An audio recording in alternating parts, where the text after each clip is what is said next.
Tonight at 5, Hoosiers are cleaning up the damage from a deadly tornado outbreak across Indiana. And it's been nearly 3 days since the storm system devastated neighborhoods from southwestern Indiana. Now, to the northern part of our state, at least 19 tornadoes over the span of a few hours Friday night, including 2 EF3 tornadoes. Well, tonight, we've got live team coverage from Sullivan to Johnson County, where those twisters ripped through people's homes. Plus, Angela is looking ahead to the next round of severe storms from the Weather Center tonight. But let's start with Anne-Marie. She actually begins our live coverage in Johnson County. Anne-Marie, fill us in on what you found there.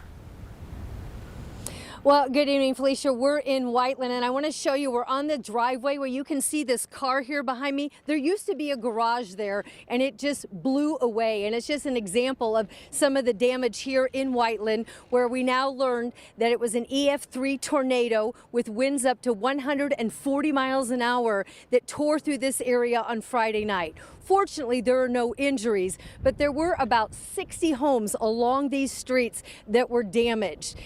Because of that, and because of the access to this area here is dangerous at night, and because they do not want there to be looters or people to get hurt, they have put a curfew in effect. This is new information. It starts at 8 o'clock tonight and it runs until 7 o'clock tomorrow. And we're here in Whiteland and Johnson County, but there was other damage throughout the state. There was also an EF3 that hit Sullivan, about 25 miles south of Terre Haute, and that's where Karen Campbell has been spending the day, and she's going to bring us an update from the situation there. But we're going to start in Johnson County tonight. This is where Jenny Runovich has spent the entire day walking around the neighborhoods, talking with the people here about some of the damage and also some of the relief efforts, Jenny, and they have been extensive. For sure, extensive. And you know, Ann, you stand here, you look around, and it's just heartbreaking. We are on day 3 since the storm, and the damage, as you can tell, is extensive. If you look over my shoulder here, that house is gone. There's just a foundation left. And really, we are just outside of Main Street in Whiteland, and you look down the street here, and virtually every house is unlivable. It's a disaster zone, frankly, and it's also a work zone right now. They are clearing debris, trying to get basic services like power and water back to these families who lost so much. Now, the EF3 tornado went through multiple neighborhoods, but this area right off Main Street was really hit hardest. The recovery, therefore, will take the longest. By the numbers, we're told about 15 to 20 homes completely destroyed. 25 to 50 more have major structural damage. Plus, power poles got toppled, closing parts of US 31 near here. A warehouse got sheared in two near I-65. Semi-trailers flipped and tossed as well. Now, in the neighborhoods, as people try to salvage what they can, they are also thankful, they tell me, and really amazed nobody got hurt here. It is a miracle. The fire chief actually told us about one young man inside his home Friday night that's now just a foundation. It's gone, yet he survived the direct hit. He heard the storm coming, tried to make a run for the bathroom to get into it. The next thing you know, he woke up in the yard. He was bruised and everything else, but he ended up waking up in the yard, no house left whatsoever, and ran to a family member's house. Nobody got hurt, nobody got injured, and we transported nobody the other night, which is just amazing. I mean, we couldn't have, had a better outcome to such a terrible situation in this area. And right there, you can see that is the foundation of the house that is now gone. Tough to think this is a good outcome, but with no injuries, certainly is. And it's not just homeowners. Businesses in this neighborhood are also impacted. And so tonight at 5:30, we're talking with people who, not only lost their homes, but they lost their livelihoods in all of this. Plus, at 6, you mentioned that the outpouring of support has been great. A really cool story that we found today, and that's all of the teachers in the Clark Pleasant School Corporation. They mobilized. This was a day off for them. They didn't have school. They chose to make it a day on. So tonight at 6:15, we'll share how they're helping the neighbors as well. Yes, all right. We'll check back with you in a little bit. Thanks so much, Jenny. There is just a story. Every single house, every single family. We've been going door to door here today and learning more about where were you? What happened when that storm came through on Friday night? Also, we can see that there are energy crews that are here with the gas lines, making sure they're disconnecting the gas lines. They're putting dumpsters up to haul away some of the debris as people are trying to take any valuables that are left and load those up as well. But Jenny was talking about the schools, so let's talk a little bit about the Clark Pleasant Community Schools, because they were going to be out of class just today, but now we learned that because of the internet outages there, that there's going to be no school now through Wednesday. The middle school and the high school then are going to have e-learning schools on days on Thursday and Friday. The elementary students, however, are going to attend in person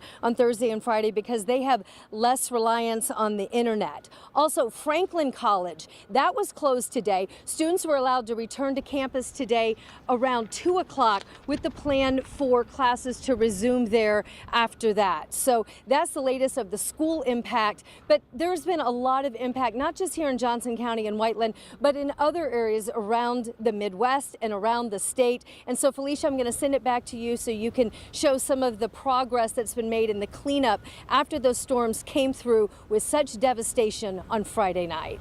Anne-Marie, thank you so much. I mean, this really just paints the picture how this has interrupted people's lives and stopped everything in its tracks. It's amazing that no one was injured. Thank you so much. That's Anne-Marie Tiernan reporting live from Whiteland in Johnson County, just to the south of Indianapolis. And let's first take you up to Howard County, where 3 tornadoes hit. This here, a look at the damage in Kokomo and Rushville. The National Weather Service confirms 2 EF0 tornadoes touched down in the southwest part of the county, and an EF1 with winds of up to 110 miles per hour hit eastern Howard County. Now, Grant County got hit hard too. Neighbors in Swayze spent the weekend helping each other clean up from the storm. The high winds severely damaged some homes as well, while leaving others with just minor damage. And then there's a lot to clean up in Morgan County too. Take a look at the damage to the town square Friday night. That's where crews there worked throughout the night trying to clear the downed trees and restore power.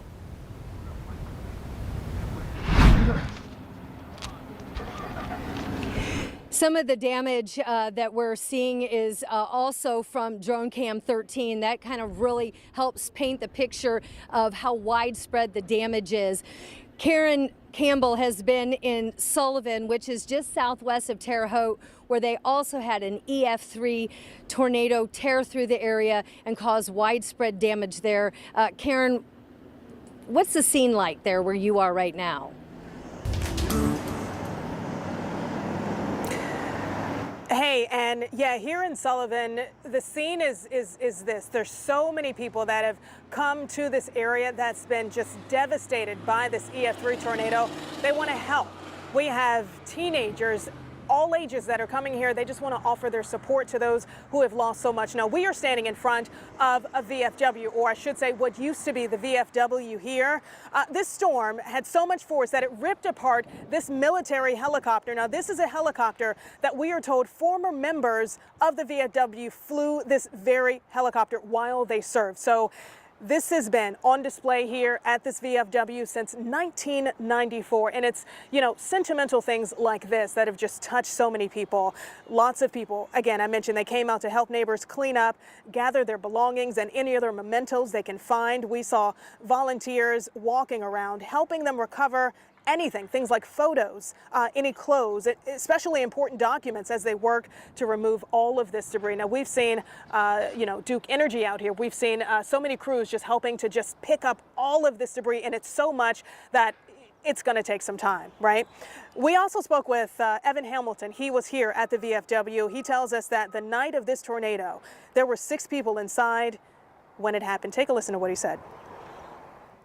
5 of them were able to get into our walk-in freezer, which is completely unharmed, and they weathered the storm in there. One of the people, a 6th person, fell down on their way into the freezer and couldn't get in time, so she just rolled underneath our pool table and rode up the storm there and was able to get out unscathed.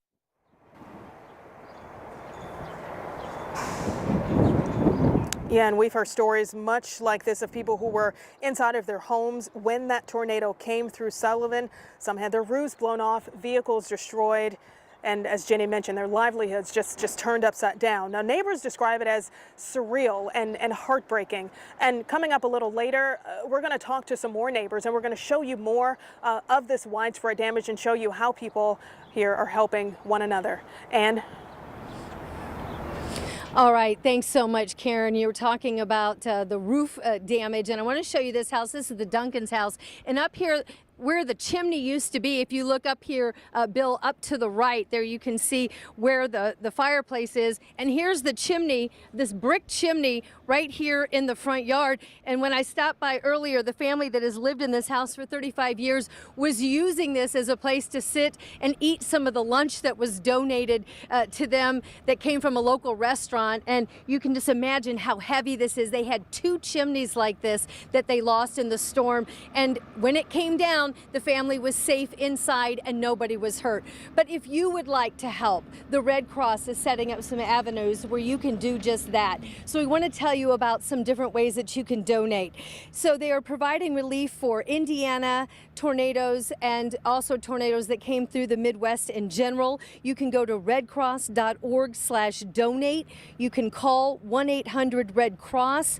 You can text Red Cross to the number 90999. And if you do that, then that is a $10 donation. But Felicia, I just cannot say enough how you see the pictures. But when you come down here and you walk the street and you see that this was an entire community, neighbor after neighbor after neighbor, with homes just lift off their foundations, roofs that are missing, and then little tiny closets where people say 4 of us huddled in there when the storm came through. It's just amazing that nobody was hurt. We're going to continue to tell you some of the stories of these different houses in the neighborhood in Whiteland as our coverage continues tonight. In the meantime, I'll send it back to you in the studio.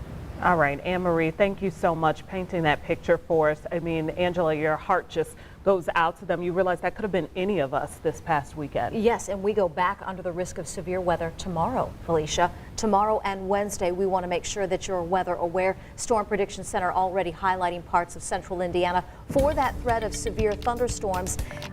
Tomorrow into Wednesday, locally the timeline looks to be later tomorrow night and then off and on during the day Wednesday. The greatest risk is out to our west, but we're going to continue to keep you updated. No threat this evening. Rain chances are north and we are warm. Temperatures in the 60s and 70s, 75 degrees in Indianapolis. It will be dry this evening, but as early as tomorrow morning, chance of a little rain, maybe a few rumbles of thunder. I'll walk you through Tuesday and Wednesday as we look ahead in a few minutes.